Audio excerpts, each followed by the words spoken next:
প্ৰেম কেতিয়াও স্বাৰ্থপৰ হ'ব নোৱাৰে। লাভ ডেথ এণ্ড ৰবটছৰ জীৱাৰেও তাকেই বাৰ্তা দিয়ে। মায়াৰ সুৰত সকলো এতিয়া আকৰ্ষিত, মন্ত্ৰমুগ্ধ, ভ্ৰমিত।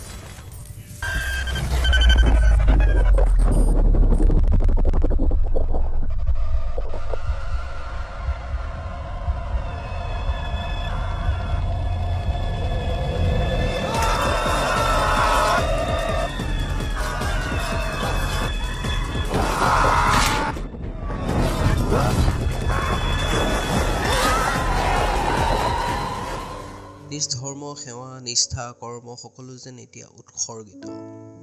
ভ্ৰমৰ ৰাগীত এতিয়া চিনবিহীন মহত্বৰ, কেৱল তাক এৰি, যিয়ে তাইক কৰে আওকাণ, যিয়ে দেখে মাথো ধন, সোণ আৰু শৰীৰ প্ৰাণ।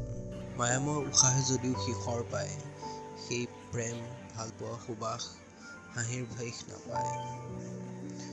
ৰক্ত ওঠৰ স্নিগ্ধ স্পৰ্শ কষ্ট, নিস্বাৰ্থত পবিত্ৰ অনুৰাগ নষ্ট। তুমি মই একত্ৰিত, অথচ অসমৰ্থ, মৰমে আৱৰা হৃদয়ত সংগোপন স্বাৰ্থ। বুটলি সামৰি কঢ়িয়াই নানাৰঙী অলংকাৰ, প্ৰেম, অভিমান সকলো তিৰস্কাৰ। উত্তাল তেজ ৰঙা ঢৌৱে সকলো খতম, যদিওবা সি এতিয়া স্বপক্ষ। তাইৰ মায়াবী বিননি, বাসনা এতিয়া অফুৰন্ত, উন্মুক্ত ক্ষণতে চন্দ্ৰে প্ৰলুব্ধ জীৱনৰ অন্ত।